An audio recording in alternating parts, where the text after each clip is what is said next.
All right. Welcome, everyone, and thank you for joining us today. My name is Camelia Tomova, and I'm going to be your host for this session.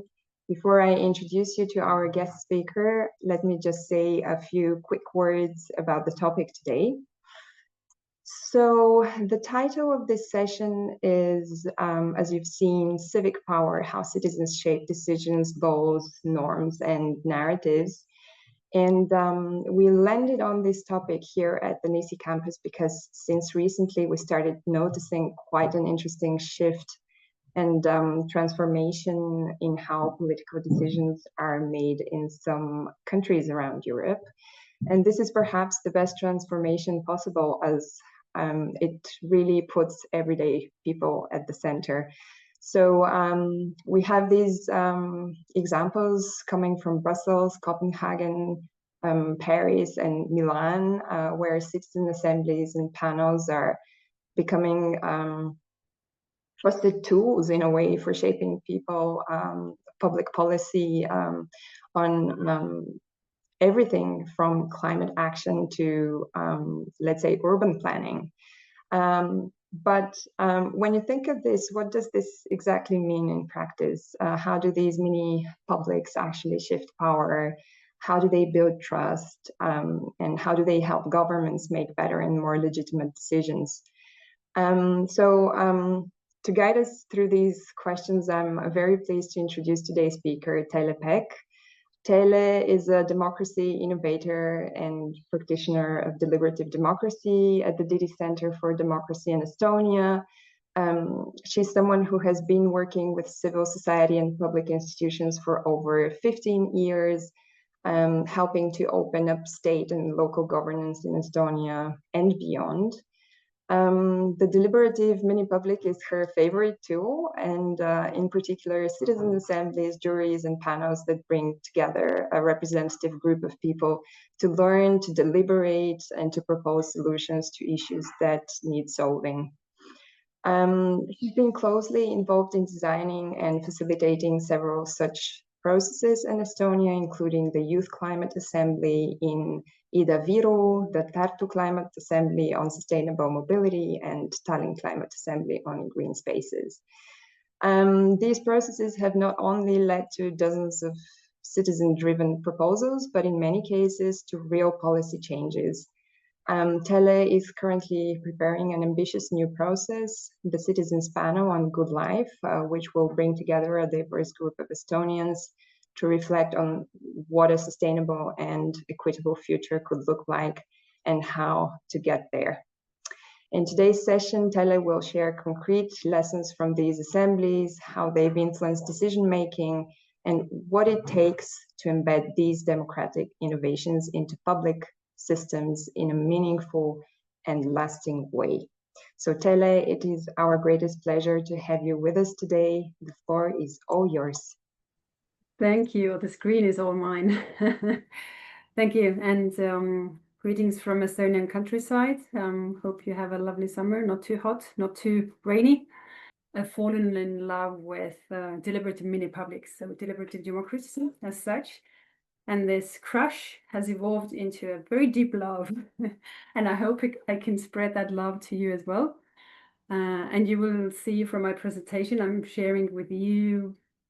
If you are a starter in this field or don't know too much, then you get the links to the most important resources, networks, organizations.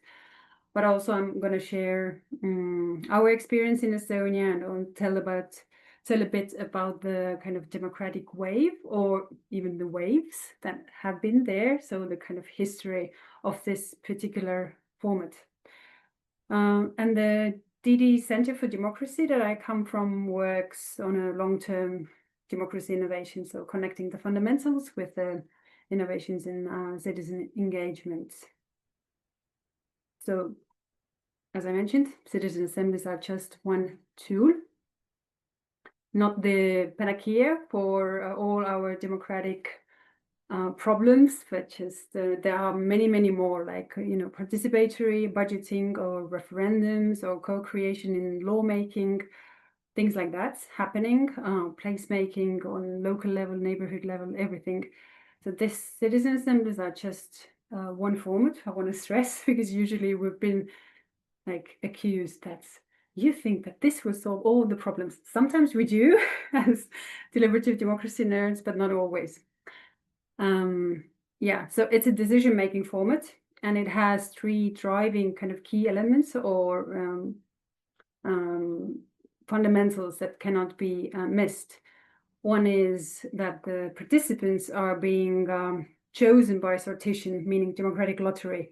So it's not those people who either hear about the process, have some interest or maybe stakes in the topic, but it's the kind of cross-section of the population, be it on the national scale, on EU scale, on a local scale.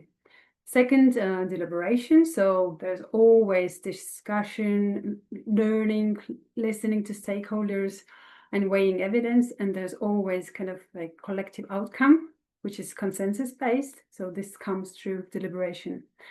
Third one, here, Democracy NECE puts rotation as the third principle.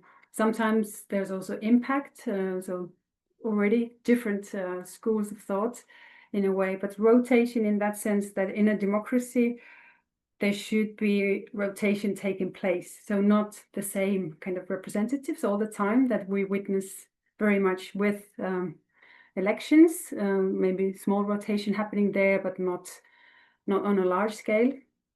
And then, yeah, rotation and then impact, meaning that these processes, the citizen assemblies, they always have to have impact on public policy making on local, national, regional, international level. Otherwise, there's no point to organize them. So they have to be tied to public policy making. So the historic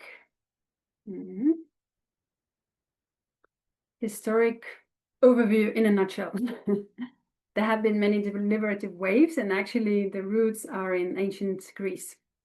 And also there are proofs from Mesopotamia, similar kind of forms being practiced there. So democratic lottery was the way how the kind of public offices were nominated, or the members were selected to the public offices in ancient Greece. Since 1970s, many universities around the world practiced citizen assemblies or deliberative polling. There are many variations, just for, in a way, for fun, for academic fun.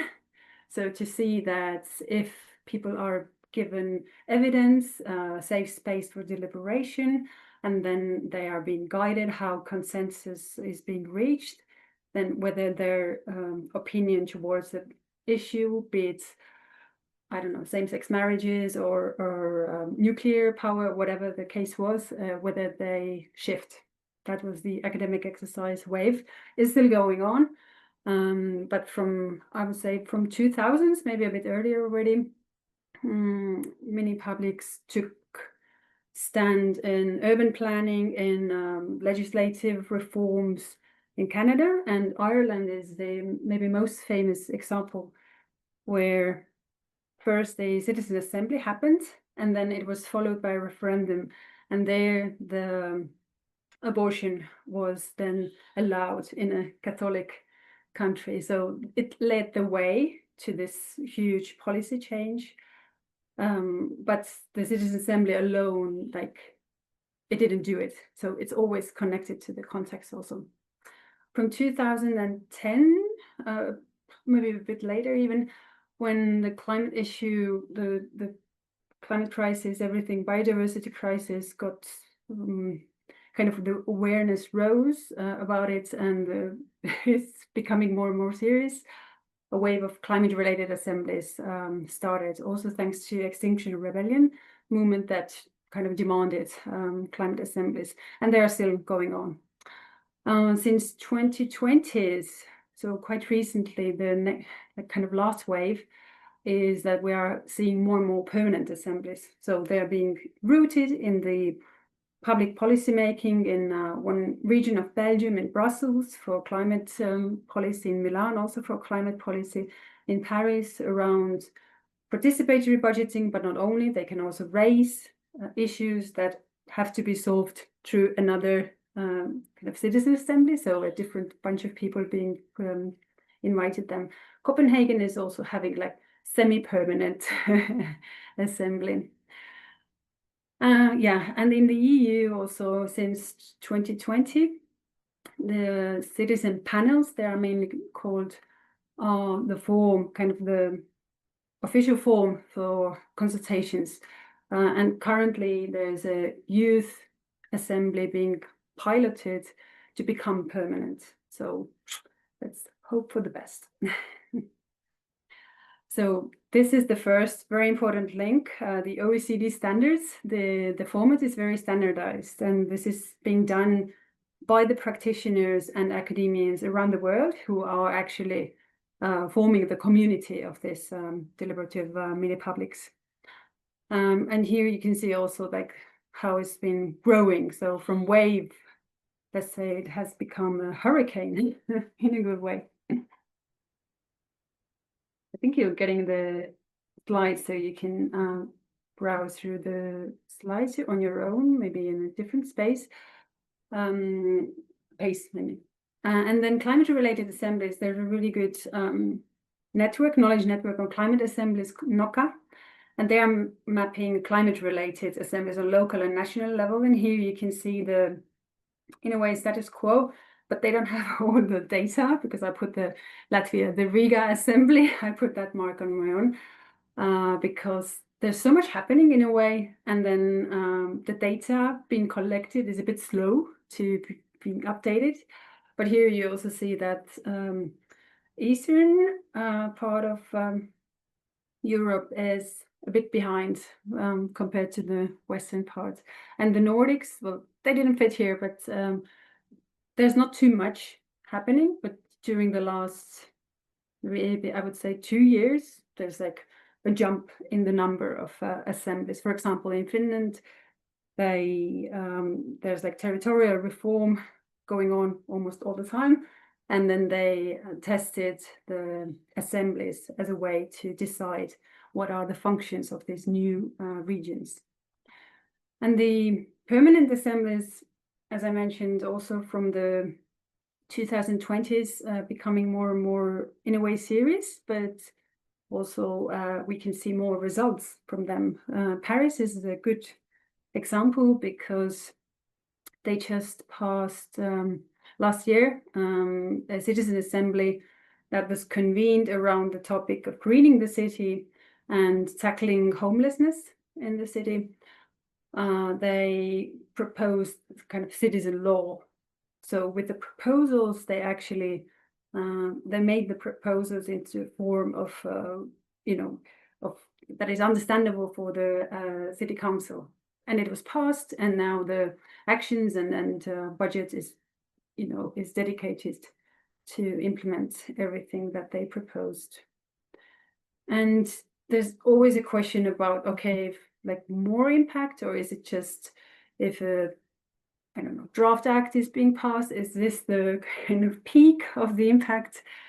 There are several impacts, and NOCA, the knowledge network on climate assemblies, but this can be translated to any topic assembly also. They just lead the way with this kind of development work with the community and also stakeholders from outside, other universities or other experts of democratic innovations. And they divide the impacts into actually 4, but I have here 3. Impact on policy level.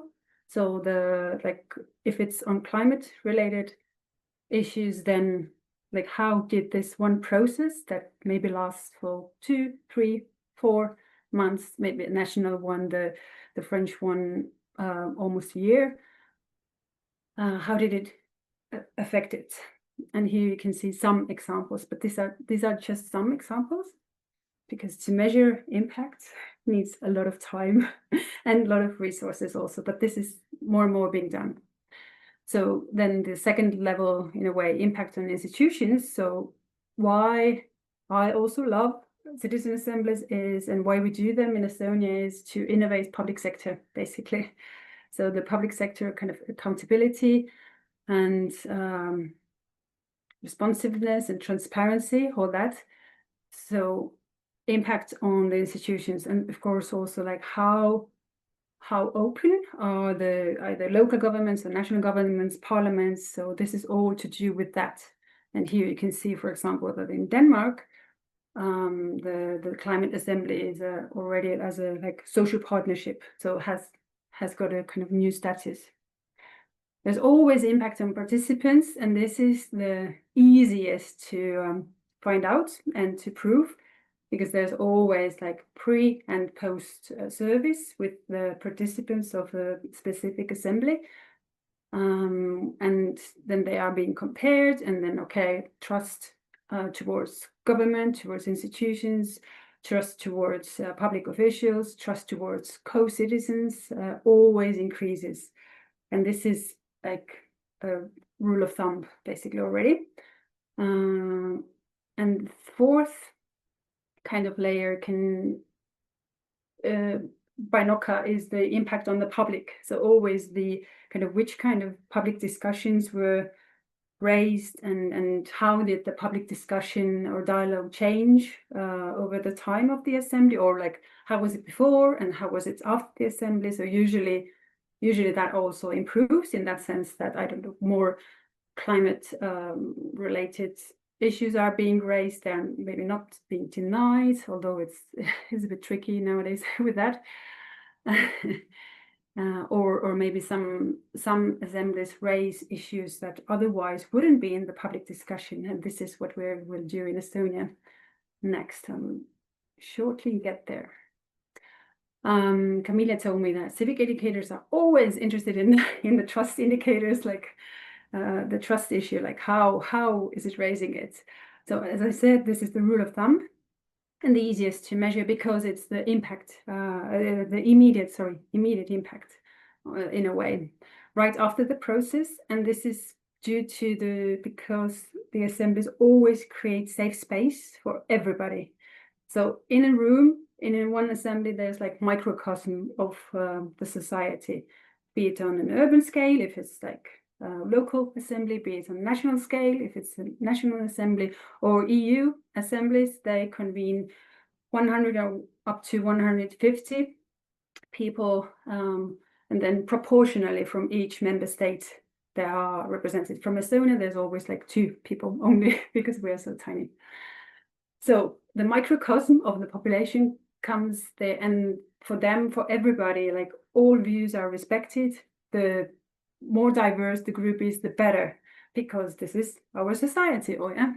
And then safe space and kind of respect is given to everybody, but also common rules are being agreed on. So no hate speech, no I don't know, insulting others, or so. It's like constructive dialogue is being expected and is also being taught during the process.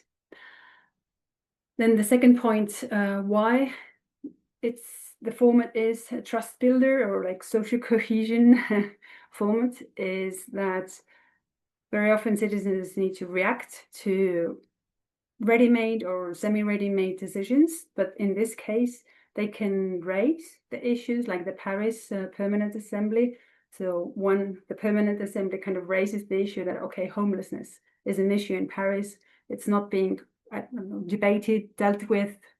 It's not being budgeted enough, maybe. So this needs to be deliberated, and another assembly is being then convened to go through the process to get to know like what's the state with homelessness in Paris, and what are the possible measures, what are different suggestions by different stakeholders and all that, and then they come up with their own decisions. So the ownership is much bigger.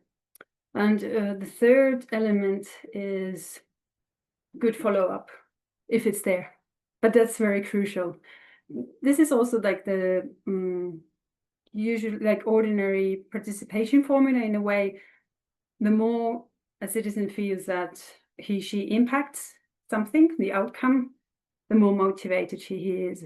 So in a way, the better follow-up and implementation by official body there is after the citizen assembly, the more the higher the trust is, or the trust that is being kind of elevated right after the process remains, not drops. So that's the case. And here are some resources quotes also for you. And the picture is actually from Tartu Assembly, where on the left side with the microphone is the mayor of Tartu, who didn't come in during the assembly, but the residents met him only like 1 month after the assembly, when he was responsible to respond to proposals and say that, thank you for your work, and this is what we will do, you know, like these proposals we cannot implement because of it needs extra budget and we don't have it, but the rest of, like, I don't know, the 80% of the proposals we will implement, and this is how. And so this is also the kind of shifting the power in a way with very easy ways. Like some more resources for you. Yeva Chesniu-Laitite, originally from Lithuania, but worked for Democracy Next and now is working as a researcher. She has put together a fabulous report, like about the citizen assemblies taking place in Central Eastern Europe.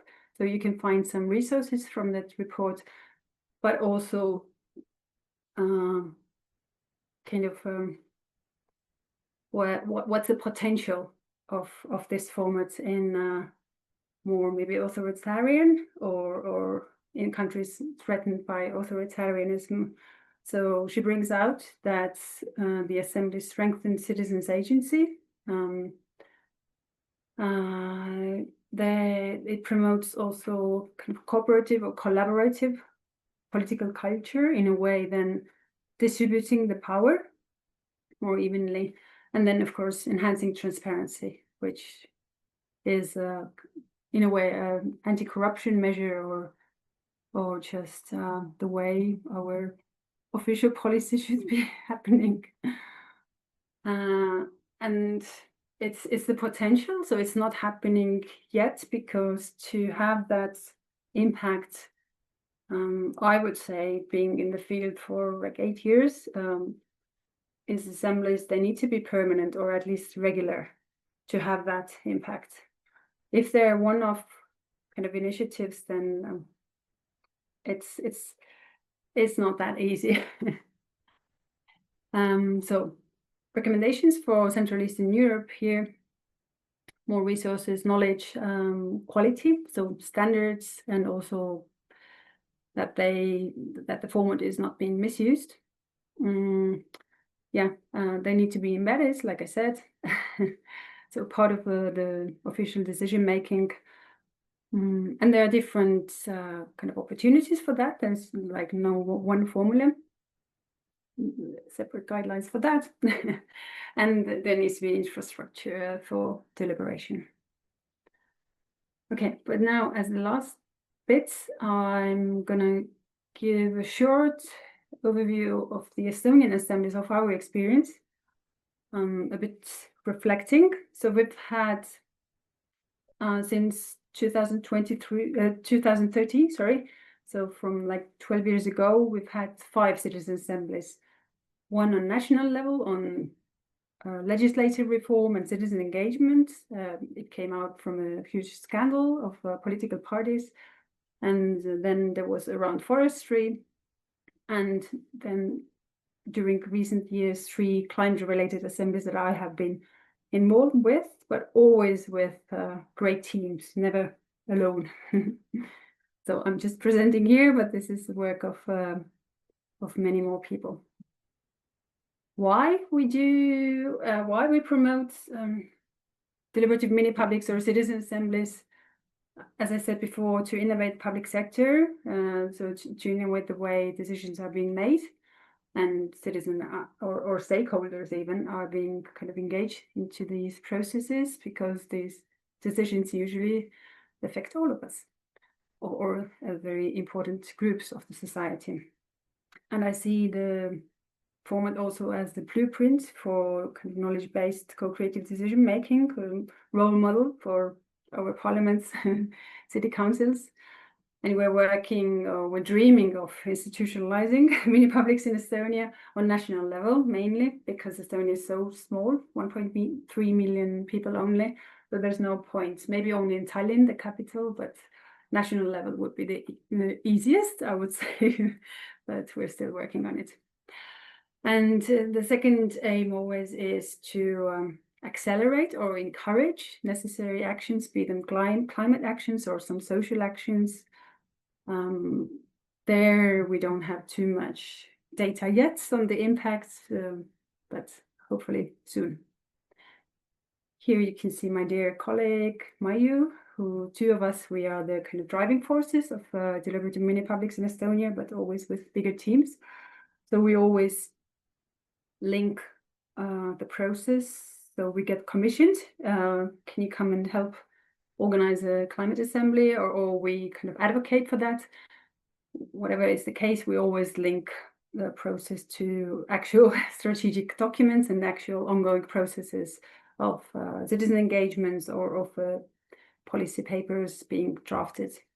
And we always design the follow-up also, which is also according to the standards, but sometimes it's poorly made, or this is maybe not that strong bit. But yeah, I guess we do it quite well.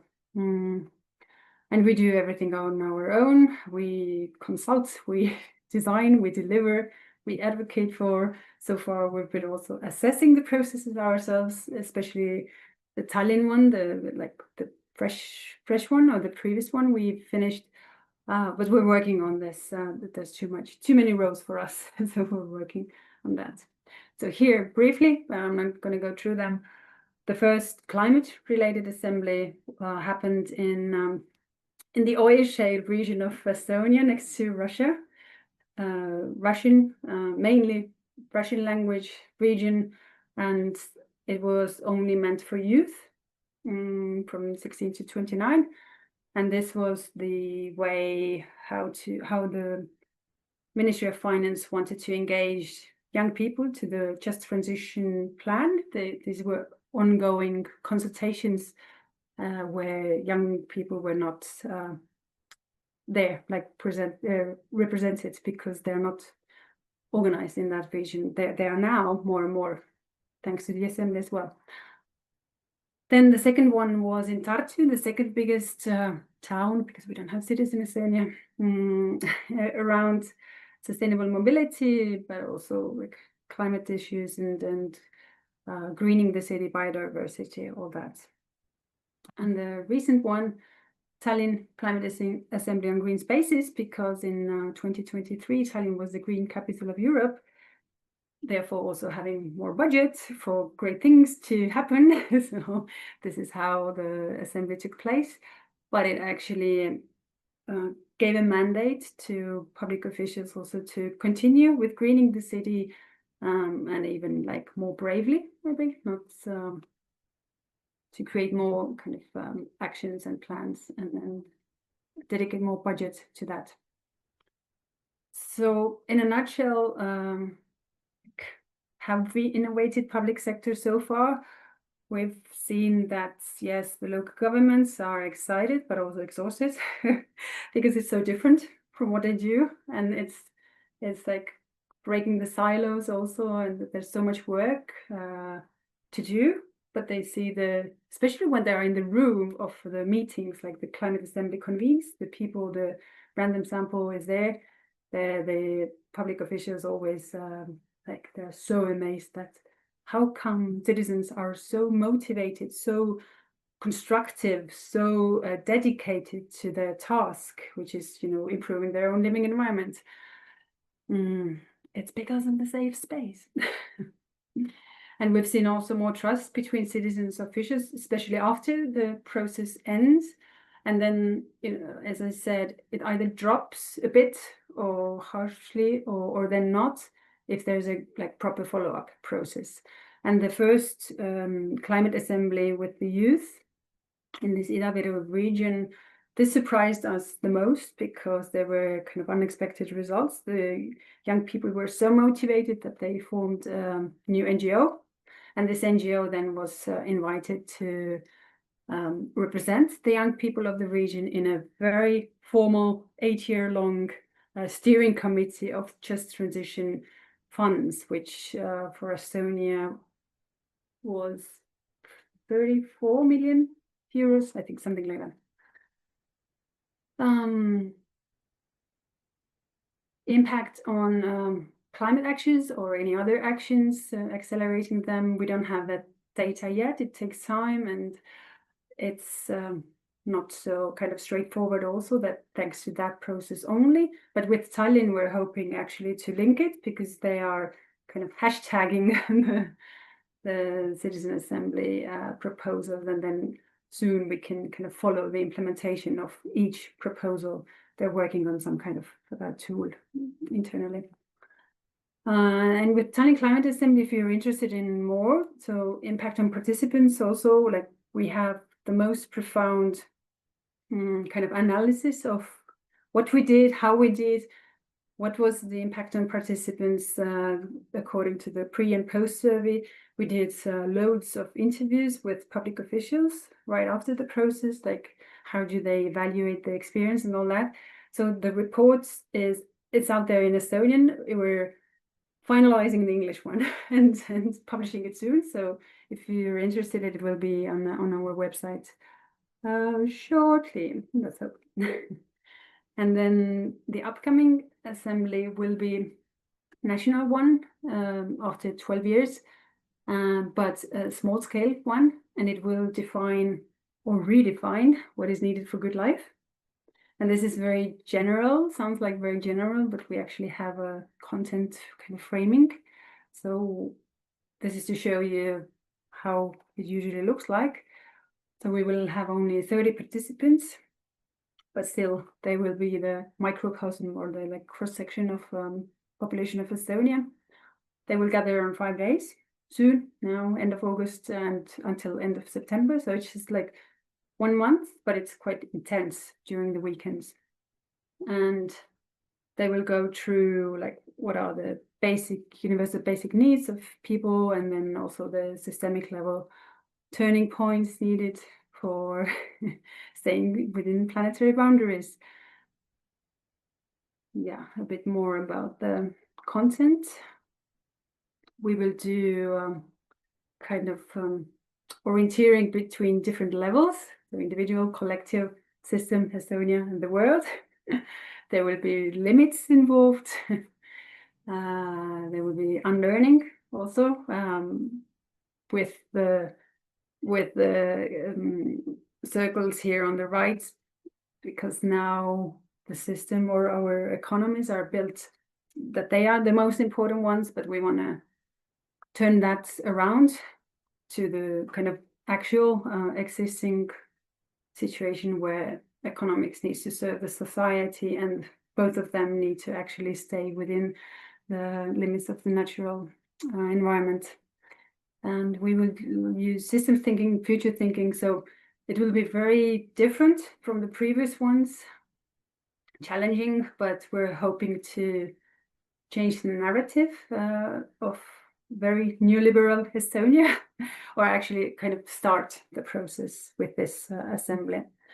And these are how the days will be outlined. So first day only for building trust between the 30 people, and also with organizing team, kind of landing to the process in a way. Second weekend will be for learning, listening, discussing. And then the last weekend, and I'm sure already that we will have too little time for the last bit, because it's always like that. So envisioning and then collective proposals. And we don't know what the proposals will be, like how they will look like, because this, for a change also, we kind of let it loose, and we want to have a bit like more creative process. Maybe we will play with proverbs, let's see. Okay, so this is about the Estonian ones, but if you're interested in the format, then strong suggestion, check out Fides. website. They organize twice a year. They organize these master classes like autumn school and spring school. Spring school just took place in Warsaw. I'm not sure whether they organized this autumn, but these are great. We co-organized one in Tartu as well years ago. And so this is the perfect place to send either civil servants, politicians, go yourself as civic educator, to get to know the format in a way and to kind of develop maybe your own project, or then learn from others who have done it for decades or sometimes. If this is too much, then this is also by FIDE. You see, it's like 3 pages long, getting started resources. So they have collected for those who want to get to know a bit more, because the problem is that there are too many resources and materials out there, and you can get lost in a way. But this is a great list of like, okay, about the, I don't know, random sampling, about the deliberation bits. So the key resources in a way. Okay, thank you. I'm happy to start discussing with you now. Thank you, Teele. Thank you so much.